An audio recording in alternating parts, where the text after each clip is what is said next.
Plus de 2300 Vietnamiens vivent aujourd'hui en Nouvelle-Calédonie.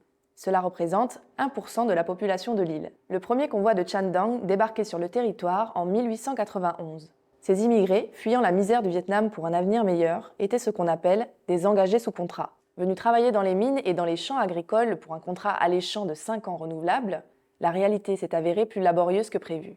Comment sont arrivés ces engagés sous contrat? Quelles étaient les conditions de travail? Quelle est finalement l'histoire des Vietnamiens arrivés il y a plus d'un siècle, prospérant aujourd'hui sur l'île? C'est un long périple qui, 130 ans après, reste dans la mémoire de celles et de ceux qui ont bien voulu ouvrir le livre de leur histoire.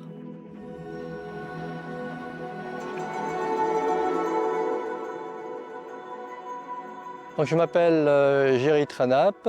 Mon père est arrivé en 1902. C'était après le premier convoi du Chéribon. C'était le deuxième convoi réglementé. Il est arrivé de la province de Annam, Nam Dek. Les premiers Chan Dang sont arrivés sur un navire qui était le Chéribon. Le Chéribon avait embarqué au port de Haiphong, dans le nord de l'actuel Vietnam. Ils ont été recrutés dans cette partie du Vietnam qui était surpeuplée et en proie souvent à des famines.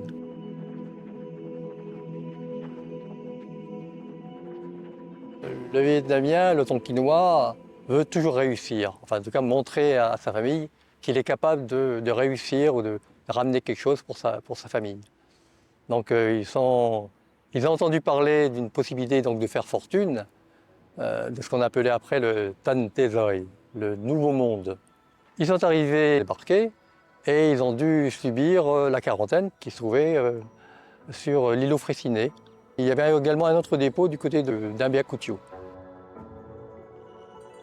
Il fallait protéger le pays des épidémies possibles. Et à partir donc, de cette quarantaine, les employeurs, fusions d'employeurs, s'appelait les engagistes, devaient aller les chercher, aller les voir et les choisir sur place, là-bas, à l'îlot Fraissinet.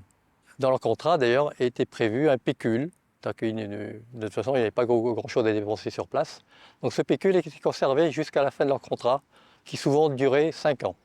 À la fin de leur contrat, ils récupéraient leur pécule et ils avaient également un prélèvement sur ce pécule de leur billet de retour.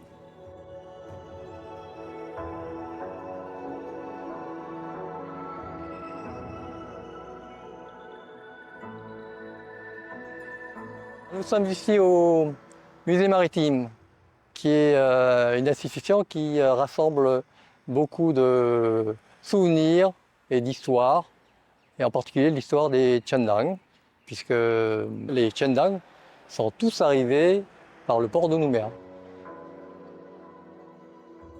Devant moi, là, c'est des photos de travailleurs qui sont à bord.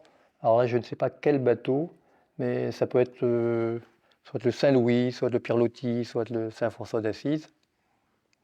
Je pense que c'est pas possible qu'on ait ici le Saint-Louis.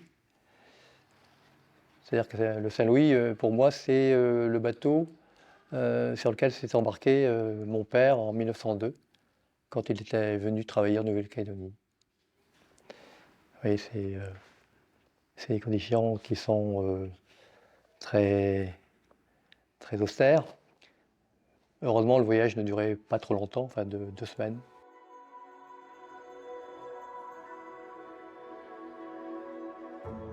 Le contrat reprenait une grande partie de ce qui était édicté par la réglementation de 1895. Il y avait des conditions qui étaient réglementaires qui ont pour la plupart été respectées. Mais il y en a d'autres qui l'ont été beaucoup moins. Alors, ça dépendait un peu des employeurs, ça dépendait aussi de l'interprétation qui était faite à l'époque de la capacité, la manière dont les travailleurs pouvaient vivre, voire survivre, notamment pour les rations alimentaires auxquelles ils avaient droit.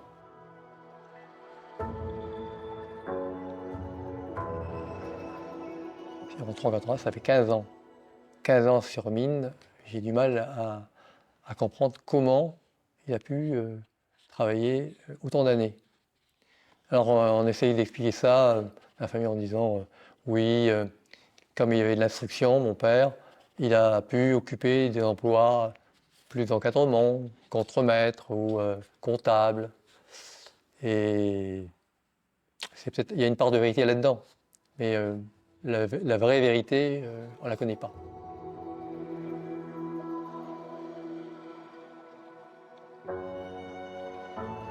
C'est un...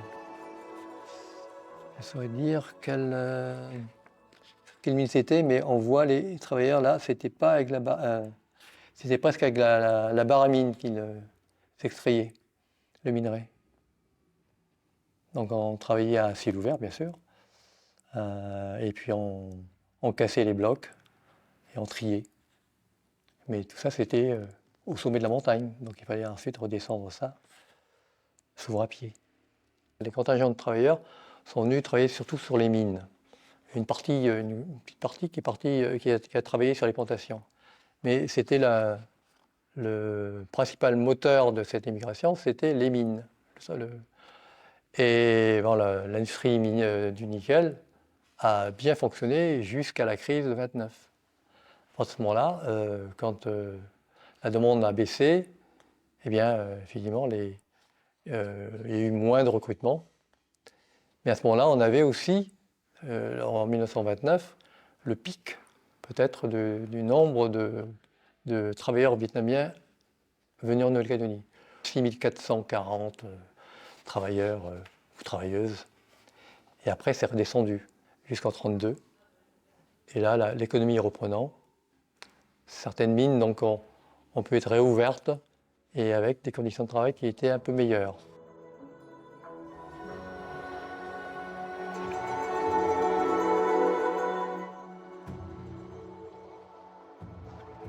Après la conférence de Brazzaville la mise en résidence libre à partir donc de 1946 pour les engagés sous contrat, en théorie, la loi permet aux anciens engagés de pouvoir donc théoriquement circuler normalement, librement, et de monter des commerces ou de vendre sa force de travail à un employeur. Il ne faut pas oublier une chose, la résidence libre, elle existe depuis 1926. C'est un texte de loi qui permet à certains engagés de pouvoir avoir accès après leur engagement, leur contrat, de pouvoir rester selon certaines conditions en Nouvelle-Calédonie sous le régime ou le statut de résident libre. Entre la promulgation de la loi et la pratique réelle de mise en résidence libre, eh bien, il y a un temps, un délai qui limite pour la plupart des engagés quand même leur déplacement et leur accès à un emploi, à un logement, à une certaine liberté. Il a fallu que deux avocats, en particulier donc Maître Bourdina et Monsieur Janson, défendent des travailleurs qui, à partir de 1946, étaient devenus résidents libres par la loi.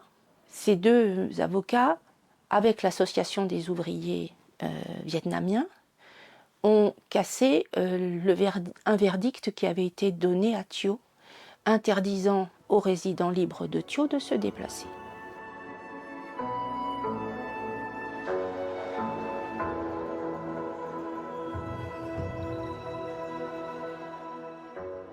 Je suis Jean Van Meij, né en 1940 à la mine Chagrin, à 9 km de Koumak.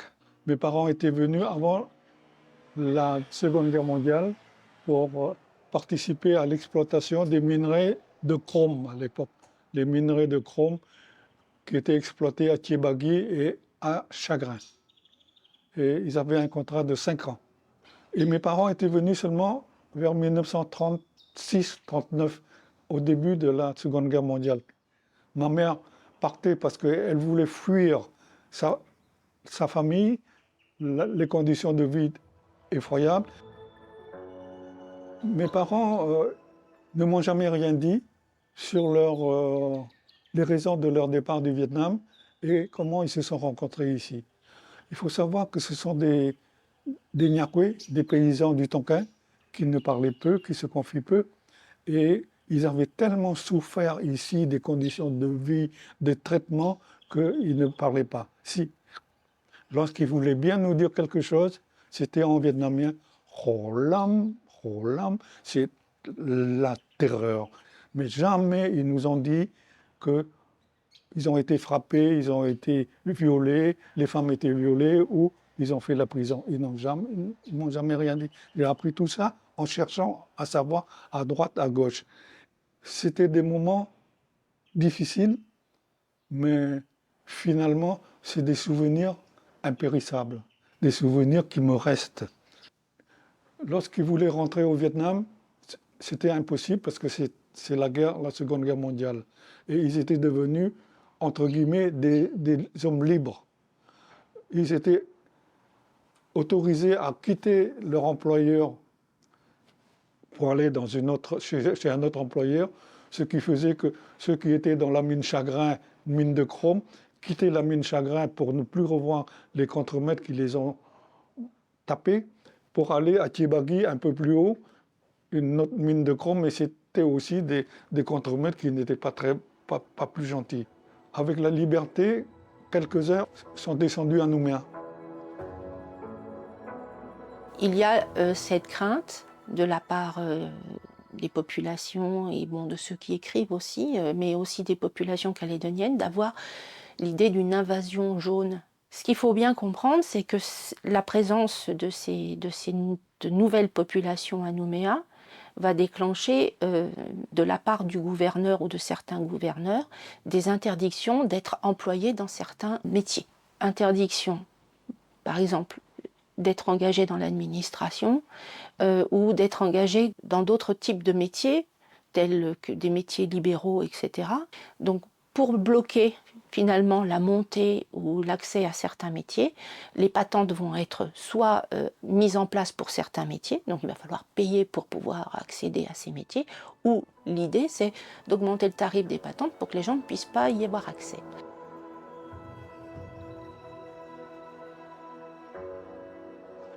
Au fur et à mesure, ceux qui ont un don dans la main, en descendant à Nouméa, ils ont commencé à monter des petits cafés, des petits restaurants, des petites boutiques. Et il y en a un café très célèbre qui a abrité par la suite l'ancien bulletin du commerce, c'était Café Thé Lassou.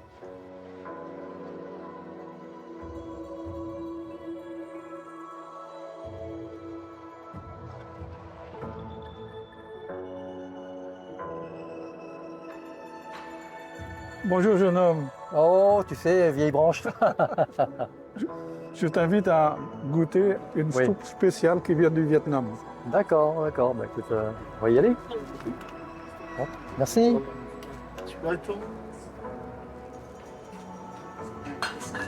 Hop. Allez. Bah, écoute, merci de m'inviter dans ce snack. Ça me rappelle un peu, enfin, par contraste, l'époque où nos parents, en tout cas mes parents, ont ouvert leur premier café. Ça s'appelait Café Thé Lassou. Je ne sais pas si tu te souviens. Je me souviens de ce temps-là. À ce moment-là, oui, oui. Ben, mes parents avaient leur Café Thé Lassou pour rue Clémenceau. Et c'était une bonne rue, parce que c'était en fait le point de passage obligé des travailleurs qui se rendaient au nickel tous les matins. Alors, je me rappelle, j'entendais la sirène qui appelait, qui lançait donc l'embauche des travailleurs.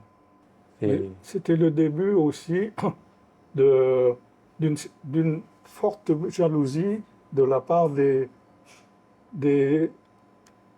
commerçants et des Européens de Nouméa, parce que peu à peu, les Vietnamiens grignotaient la partie commerciale et ça posait beaucoup de problèmes.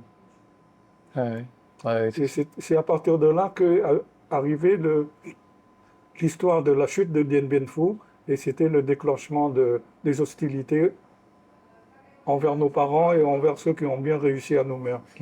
Moi, en bouche, je regardais, mais sans trop comprendre pourquoi. Ah oui. Dans beaucoup de familles, la vietnamienne c'était un éclat de joie, Des pétards. des pétards, surtout à Donyambo. À Donyambo, c'était un foyer donc d'activistes, si on veut. Et Ça sent bon, hein? comme j'étais Merci beaucoup. Merci. Comme au centre-ville, je n'entendais pas les pétards. Après moult difficultés, les contacts ont pu être pris entre les gouvernements de la République et les deux anciennes colonies, le Nord et le Sud, pour voir comment régler le problème du rapatriement. Parce que le rapatriement, c'était en fait quelque chose qui était dû. C'était un élément du contrat qui n'avait pas été respecté pour différentes raisons, notamment à cause de la guerre, de la Seconde Guerre mondiale. Mais c'était un élément du contrat qui est important. Et la France devait honorer, en tout cas les employeurs, honorer cette partie du contrat de pouvoir rapatrier les familles d'où elles étaient venues, et en particulier dans le Nord.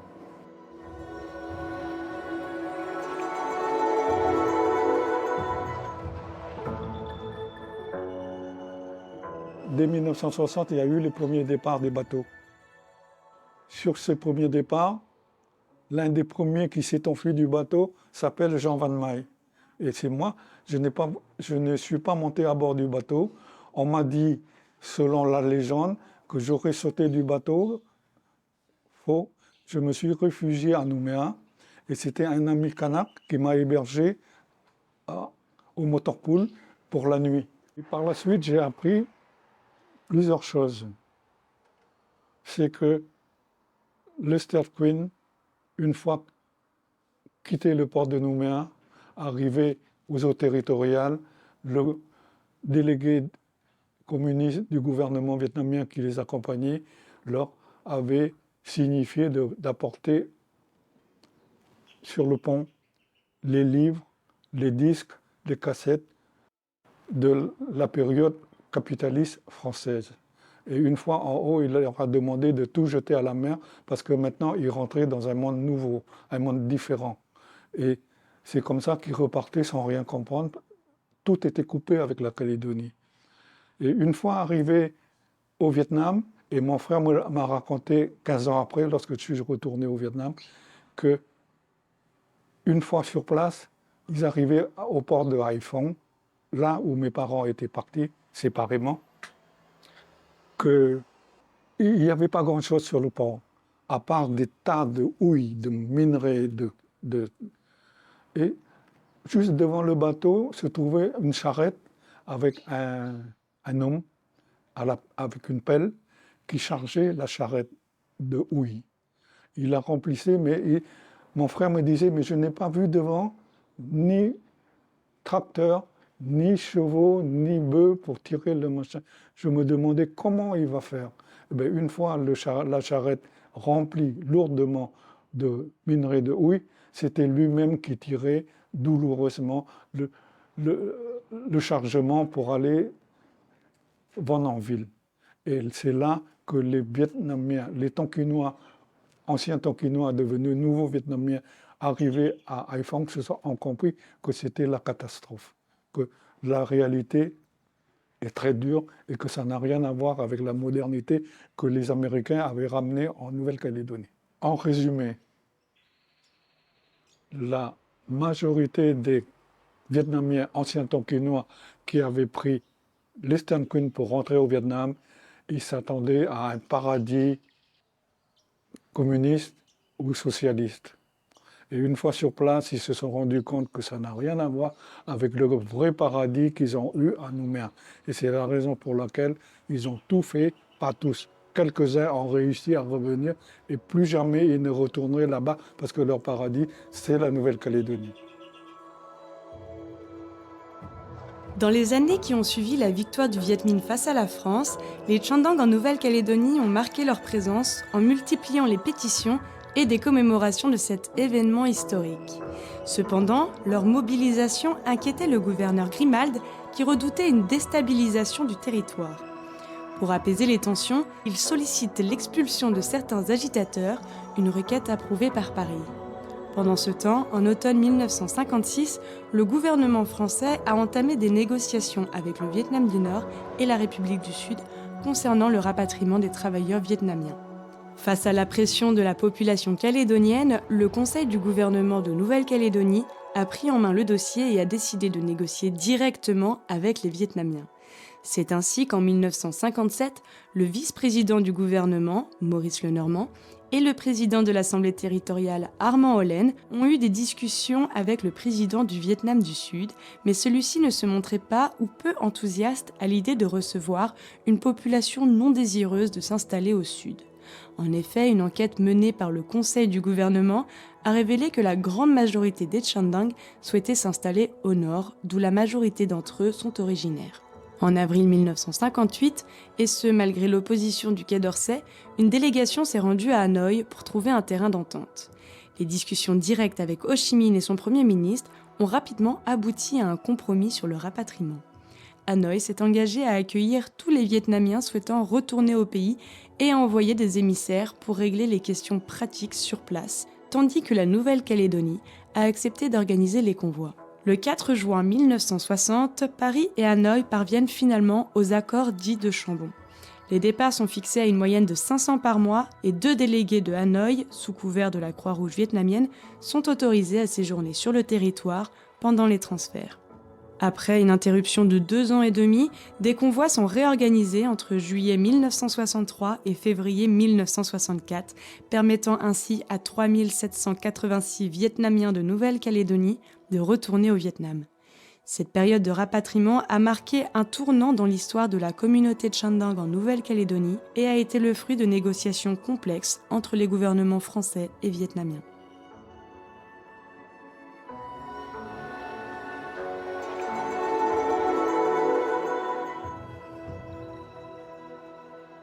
Après le dernier rapatriement de l'Eastern Queen, il y avait ce besoin de refaire corps à l'intérieur de la communauté. L'amicale vietnamienne, en fait, c'est le résultat de l'évolution de la communauté. Et donc, la tradition qui nous a été transmise, c'était celle-là, de faire en sorte que l'amicale soit le poteau central de la communauté.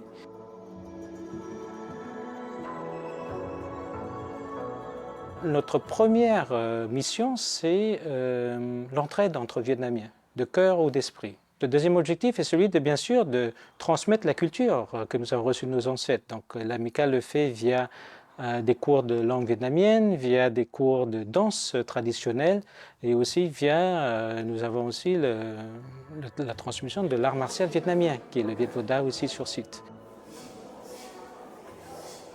Et bien sûr, le troisième objectif de l'amicale, c'est celui que les fondateurs avaient choisi eux-mêmes pour eux-mêmes, c'est la pratique du sport, parce que le sport et la jeunesse, c'est ce qui rassemble les gens dans la vie du quotidien.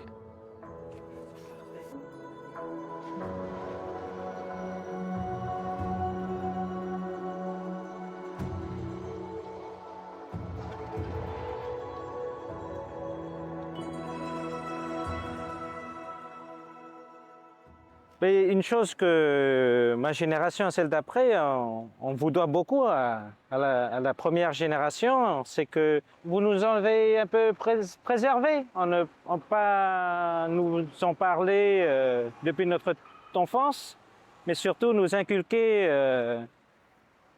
respect, travail, mérite pour pouvoir aider. C'est ça aujourd'hui qui nous permet de continuer la mission que vous avez commencée, mais celle de construire un destin commun avec toutes les communautés. Moi, à bientôt 83 ans, j'estime avoir fait le maximum avec mes amis d'avant, de la première génération, et nous avons créé cette amicale pour rassembler tous les Vietnamiens de Nouvelle-Calédonie qui, au moment de l'Eastern Queen, étaient éparpillés et qui sont maintenant ensemble pour pratiquer l'esprit de paix et de tolérance et que notre façon de vivre avec toutes les communautés du territoire. Et mon vœu le plus cher, c'est que les Calédoniens évitent de regarder dans le rétroviseur le passé et de reprocher beaucoup de choses et de regarder de l'avant pour vivre ensemble pour nos enfants et nos petits-enfants. Merci, bye bye.